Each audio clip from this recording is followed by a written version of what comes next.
Hello guys, आपका मतलब Gupta channel पे एक बार फिर से स्वागत है। तो जेईई एडवांस 2024 का क्वेश्चन और कोऑर्डिनेशन कंपाउंड चैप्टर का नाम है। क्वेश्चन आपके सामने है।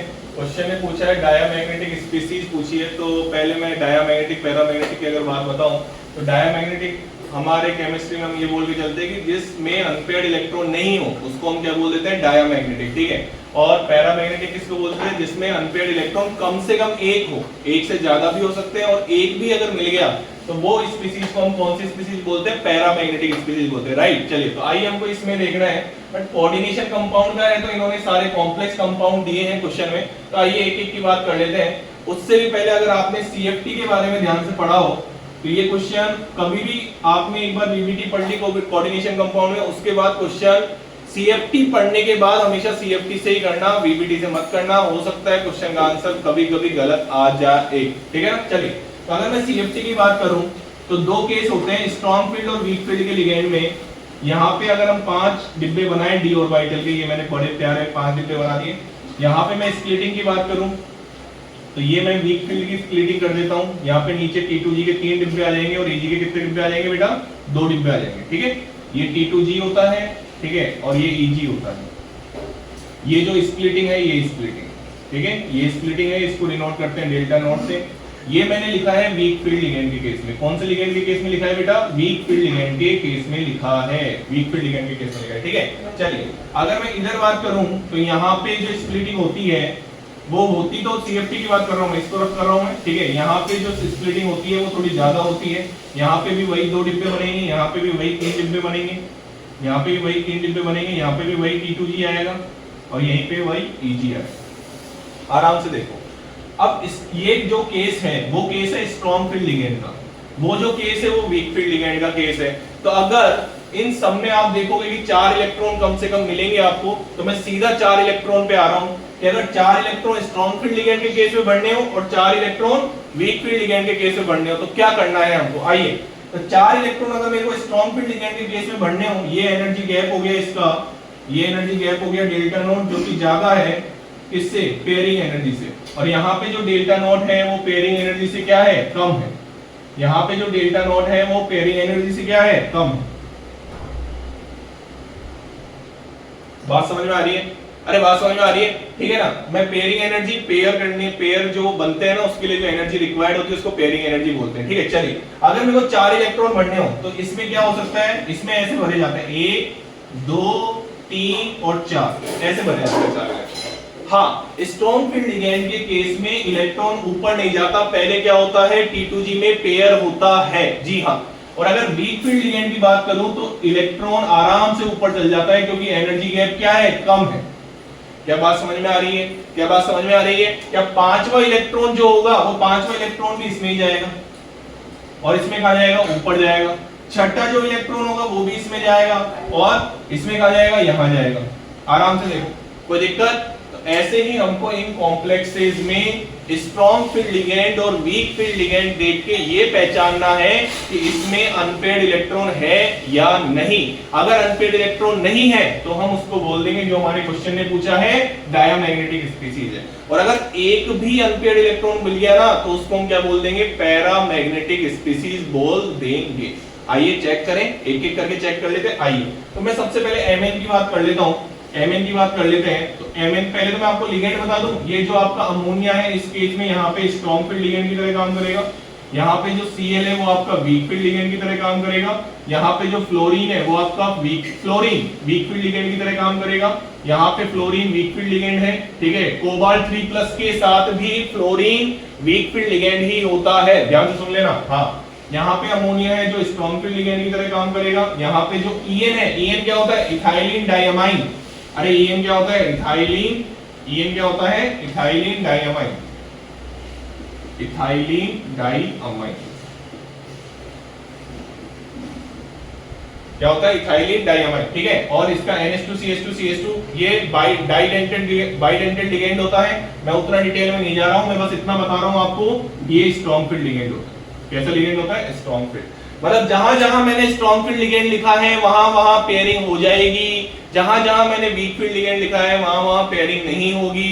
सीधी सिंपल सी बात समझ में आती है। एक एक को शुरुआत करते हैं। आइए, चलिए, तो पहले में आपको ऑक्सीडेशन स्टेट देखनी है, पहले कंपाउंड में Mn+3 में है, और यहाँ पे भी आप देखेंगे Mn+3 में है, यहाँ पे भी आप देखेंगे फ्लोरीन +3 में है, यहाँ पे भी +3 में है, यहाँ पे भी +3 में है, और यहाँ पे भी +3 में है। अब ये आपको आना चाहिए ऑक्सीडेशन स्टेट निकालना, बहुत ही सिंपल तरीके से आप निकाल सकते हो, ठीक है। अमोनिया न्यूट्रल लिगेंड होता है, क्लोरीन के पास -1 चार्ज होता है, फ्लोरीन के पास भी -1 चार्ज होता है, फ्लोरीन यहाँ पे है ही, अमोनिया न्यूट्रल बता ही दिया, और ये भी कैसा लिगेंड होता है, न्यूट्रल लिगेंड होता है। तो तुम आराम से ऑक्सीडेशन स्टेट निकाल सकते हो, कोई भी दिक्कत वाली बात नहीं आएगी तुमको। बता तो रहा हूं यार, सारी चीजें बता तो दिया। और क्या क्या लोगे, फ्लोरीन और क्लोरीन -1 चार्ज होता है, अमोनिया और जो En है वो क्या है, न्यूट्रल लिगेंड है। न्यूट्रल लिगेंड मतलब इन पे चार्ज 0 होता है, तो आराम से निकाल सकते हो ना ऑक्सीडेशन स्टेट। चलिए, अब क्वेश्चन ने दे रखा था वैसे Mn का एटॉमिक नंबर, Fe का एटॉमिक नंबर, बट मैं तो ये कहूंगा कि पूरी पीरियोडिक में टेबल में तुमको एलिमेंट्स का एटॉमिक नंबर पता होना चाहिए विद सिंबल, अगर तुमको रैंक अचीव करनी है तो। सीधे सिंपल सी बात इतनी सी है, सारी पूरी पीरियोडिक टेबल याद होनी चाहिए। उसकी भी ट्रिक्स है, उसकी भी हम बात करेंगे आगे आने वाली वीडियो में, लेकिन अभी हम बात इसकी कर रहे हैं। चलिए आगे बढ़े। चलो, अगर मैं तुमको बताऊं, अब मैं ये रफ कर रहा हूं, ठीक है, ये मैंने बात कर ली। अब मैं इसकी अगर बात करूं, यहाँ पे मैं इस चीज को रफ कर रहा हूं, ठीक है, आराम से देखो। अब मैं बात कर रहा हूं इसकी, सबसे पहले Mn+3 को ले लेते हैं स्ट्रॉन्ग फील्ड लिगेंड के केस में। तो अगर मैं पहले कंपाउंड की बात करूं तो Mn+3, Mn का कॉन्फ़िगरेशन होता है बेटा Ar, बोलो बोलो 3d5 4s2, ठीक है। तो यहाँ पे Mn+3 का कॉन्फ़िगरेशन क्या हो जाएगा, Mn+3 का कॉन्फ़िगरेशन हो जाएगा Ar, और यहाँ पे क्या हो जाएगा, सबसे पहले जब भी डी ब्लॉक का कैटायन बनाओगे ना, S में से इलेक्ट्रॉन निकालना। ये 11th वाले बच्चों को कम समझ में आती बात, जब भी डी ब्लॉक में से क्या कैटायन बना रहे हो तो किस में से इलेक्ट्रॉन निकालना, S में से इलेक्ट्रॉन निकालना। तो यहाँ पे क्या बनेगा 3d4, और पहला वाला केस, ये पहला नाम दे देता हूं मैं इसको फर्स्ट, ठीक है। तो यहाँ पे अगर हम देखें 3d4 बना, मतलब 4 इलेक्ट्रॉन वाला केस बना, और कौन सा है स्ट्रॉन्ग फील्ड, मतलब ऐसे भरेंगे। और अगर ऐसे भरेंगे तो तुम आराम से देखो Mn+3, बताओ अनपेड इलेक्ट्रॉन आए नहीं, अरे आए नहीं है अनपेड इलेक्ट्रॉन यार, आए ना अनपेड इलेक्ट्रॉन, आराम से देखो 2 अनपेड इलेक्ट्रॉन आ गए ना, मतलब ये कैसा हो गया, पैरामैग्नेटिक हो गया। कैसा हो गया, पैरामैग्नेटिक। आगे बढ़ूं तो मतलब ये तो हो गया पैरा, ब्लू पेन से लिख रहा हूं, P लिख रहा हूं यहाँ पे, पैरामैग्नेटिक। दूसरे वाले पे चले, Mn के दूसरे वाले पे चले। चलिए, तो Mn अगर वीक फील्ड लिगेंड है, सब कुछ बात यहाँ पे ये रहेगी, बट केस ये वाला होगा, केस क्या होगा, ये वाला होगा, केस क्या होगा, ये वाला होगा, +4, ये 4 इलेक्ट्रॉन है ऐसा, तो अनपेड इलेक्ट्रॉन चेंज हो गए। देखो, इसलिए स्ट्रॉन्ग फील्ड लिगेंड अगर स्पिन चेंज हो रही है D4, D5, D6, D7, तो हम स्ट्रॉन्ग फील्ड लिगेंड के केस में लो स्पिन बोलते हैं, और वीक फील्ड लिगेंड के केस में हाई स्पिन बोलते हैं, क्योंकि यहाँ पे पेयरिंग होगी। आराम से देख लो तुम, यहाँ पे 2 अनपेड इलेक्ट्रॉन है, यहाँ पे 4 अनपेड इलेक्ट्रॉन है। आगे बढ़ो, आगे बढ़ो, तो ये भी क्या हो गया आपका, पैरा हो गया। ये भी क्या हो गया बेटा आपका, पैरा। ये लो, आगे बढ़े। अब आते हैं बात आयरन पे, किस पे आते हैं, आयरन पे। तो मैं यहाँ पे लिख देता हूँ आयरन, यहाँ पे लिख देता हूँ आयरन, और ये आपका हो गया Iron+3। आराम से, बिल्कुल पेशेंसली देखते जाना, आराम से। आयरन की कॉन्फ़िगरेशन होती है 3d6 4s2, और यहाँ पे अगर हम बात करें 3 इलेक्ट्रॉन निकाल लेते आएगा 3d5।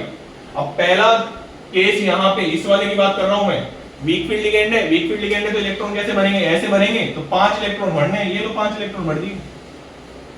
बताओ क्या आया, पैरा आया कि नहीं आया, 5 अनपेड इलेक्ट्रॉन आए कि नहीं आए। वीक फील्ड लिगेंड में ऊपर चल जाता है इलेक्ट्रॉन, पेयरिंग नहीं होती है। कहां तक, D7 तक ऊपर पहुंचा देना तुम इलेक्ट्रॉन को, क्योंकि ये जो गैप है वो कम है ना यार, वो कम है ना। पेयर कराने के लिए तुमको एनर्जी ज्यादा देनी पड़ेगी, और हमेशा सिस्टम स्टेबल जब बनता है जब उसमें से एनर्जी रिलीज होती है। चलिए आगे बढ़ते हैं। तो यहाँ पे भी ये क्या हो गया, पैरा हो गया, तो मैं इसको पैरा लिख देता हूँ आराम से, ये भी पैरा लिख दिया। अब क्या आयरन स्ट्रॉन्ग फील्ड लिगेंड के साथ भी है, जी हाँ, आ जाओ, इसको ले लेते हैं, उसको बाद में ले लेंगे, आ जाओ। तो यहाँ पे अगर हम देखें तो यहाँ पे देखो 1 2 3 4 5 हो गए क्या, देखना आराम से, 2 2 4 और 1 5, एक अनपेड इलेक्ट्रॉन अभी भी है इसमें। तो बताओ ये भी क्या हो गया, पैरा। अब आगे होगी बात तुमको समझ में, अब पकड़ में आ गया होगा, ये भी हो गया पैरा। अब कोबाल्ट ले लूं क्या, आओ कोबाल्ट ले लेते हैं, ये लो कोबाल्ट। कोबाल्ट का होता है 3d7 4s2, कोबाल्ट+3 लिखोगे तो कोबाल्ट+3 आएगा आपका 3d6। अब एक बार तो उसने ले रखा है वीक फील्ड लिगेंड, एक बार उसने ले रखा है स्ट्रॉन्ग फील्ड लिगेंड। मतलब देख रहे हो, जेई एडवांस भी आपको देखो मेटल अलग अलग भी दे सकता था वो, अरे आपको यहाँ पे 6 मेटल भी दे सकता था अलग अलग, लेकिन उसने सेम मेटल रखी, ऑक्सीडेशन स्टेट भी सेम रखी, और केवल वीक फील्ड और स्ट्रॉन्ग फील्ड को चेंज किया है। बात की गहराई को समझना, मतलब वो आपसे ज्यादा मेहनत नहीं करवाया इस क्वेश्चन में। इस पॉइंट को समझना कि भैया अरे आप देखो ना यार, Mn आपने निकाल लिया था ना पहले, अब आपको क्या करना था, बस weak field ligand strong field ligand. Iron आपने निकाल लिया, आयरन की आपने ऑक्सीडेशन स्टेट निकाल लिया, आयरन का आपने कॉन्फ़िगरेशन निकाल लिया, +3 दोनों में सेम था।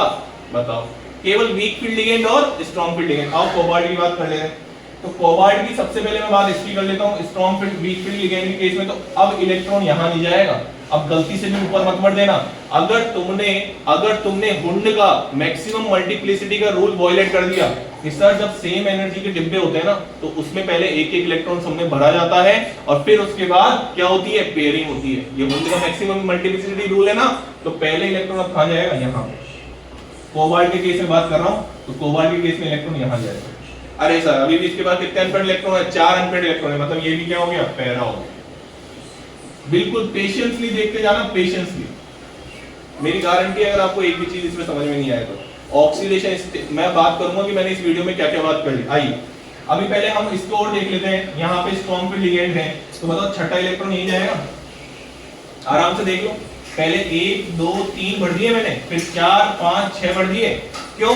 क्योंकि ये गैप ज्यादा है, ऊपर नहीं जाएगा इलेक्ट्रॉन, ऊपर नहीं जाएगा, क्या हो जाएगा, पेयर हो जाएगा। देखो यहाँ पे लिख रखा है ना यार, इतनी प्यारी चीज लिख रखी है ना, इतनी प्यारी चीज। और क्या लोगे, यहाँ पे ये जो केस था वो फ्लोरीन क्लोरीन का था, यहाँ पे जो केस था वो अमोनिया और EN का था। इस क्वेश्चन के लिए अमोनिया बॉर्डर लाइन पे आता है। अमोनिया के एक्सेप्शन भी बहुत है, उसकी भी हम बात करेंगे एक वीडियो में। लेकिन यहाँ वाले केस में Mn और आयरन के साथ वो कैसा है, +3 में। +3 में कोई दिक्कत नहीं होती, अमोनिया के साथ स्ट्रॉन्ग फील्ड कंपाउंड ही बनाता है। जी हाँ, स्ट्रॉन्ग फील्ड की तरह ही बिहेव करता है। अगर मैं तुमको आगे बात बताऊं तो ये वाले कंपाउंड में क्या कोई अनपेड इलेक्ट्रॉन है, इस वाले कंपाउंड में स्ट्रॉन्ग फील्ड लिगेंड D6, ये D6 कॉन्फ़िगरेशन हो गई, तो ये हमारा हो गया डाया। तो देख लो, para para para para para, क्या हुआ, डाया। तो इसका आंसर आया आपका A। इसका आंसर कितना आया, A का आंसर आया। अब एक की पॉइंट बता दूं, हमने इस वीडियो में क्या क्या बात कर ली। तुमको इस क्वेश्चन में पता है क्या क्या आना चाहिए था, सबसे इंपॉर्टेंट कॉन्फ़िगरेशन। अगर आप 10th क्लास में भी हो ना तो आपको पीरियोडिक टेबल की इतनी सारी आपको चीजें मिल जाएंगी, ट्रिक इतनी भरी पड़ी है। मैं भी उसके लिए वीडियो बनाऊंगा कि आपको सबसे पहले तो पूरी 118 एलिमेंट की 10th क्लास में ही कोशिश करो याद हो जाए। 10th में नहीं कर पा रहे, 11th में कोशिश करो 118 एलिमेंट की याद हो जाए। मैं फिर से बोल रहा हूं, एटॉमिक स्ट्रक्चर में 118 एलिमेंट की इलेक्ट्रॉनिक कॉन्फ़िगरेशन दे रखी है। अगर आपने पीरियोडिक टेबल में आपको 118 एलिमेंट दे रखे हैं, अगर आप 11th से प्रिपेयर नहीं हुए तो आपको 12th में D block F block coordination compound में दिक्कत आएगी। मैं बोल रहा हूं आपको, आप अगर तरीके से पढ़ना चाहते हैं तो पहले से अपनी तैयारी को स्ट्रॉन्ग रखें, ठीक है। मेरी आदत है कि मैं पहले से उन चीजों को बताते हुए चलता हूं क्लासेस में कि वो आगे आने वाले टाइम में आपको यूजफुल रहे। क्या बोला मैंने, पीरियोडिक टेबल पूरी 118 एलिमेंट की कॉन्फ़िगरेशन याद होनी चाहिए। जी हां, आजकल जेई F ब्लॉक में से क्वेश्चन आया था भी जेई एडवांस में। इसके बाद अगर हम बात करें तो ऑक्सीडेशन स्टेट निकालना कोऑर्डिनेशन कंपाउंड में। उसके बाद अगर हम बात करें स्ट्रॉन्ग फील्ड लिगेंड और वीक फील्ड लिगेंड देखना, spectrochemical series coordination compound NCERT में दे रखी है, उसको याद कर लेना। इसके बाद अगर हम बात करें तो कोऑर्डिनेशन नंबर, कितने टॉपिक बोल दिए, 4 से 5 टॉपिक बोल दिए। और उसके बाद बात करें तो most important topic coordination compound का, यहां पे हम बात कर सकते हैं CFT, क्रिस्टल फील्ड थ्योरी, जिससे मैंने इन डिब्बों को तोड़ा। तो चलिए मिलते रहेंगे, thank you so much. Channel को लाइक करें, शेयर करें, सब्सक्राइब करें और आपकी प्रॉब्लम कमेंट सेक्शन में लिखते रहें तो हम उसका समाधान करते रहें, ठीक है। चलिए मिलते हैं।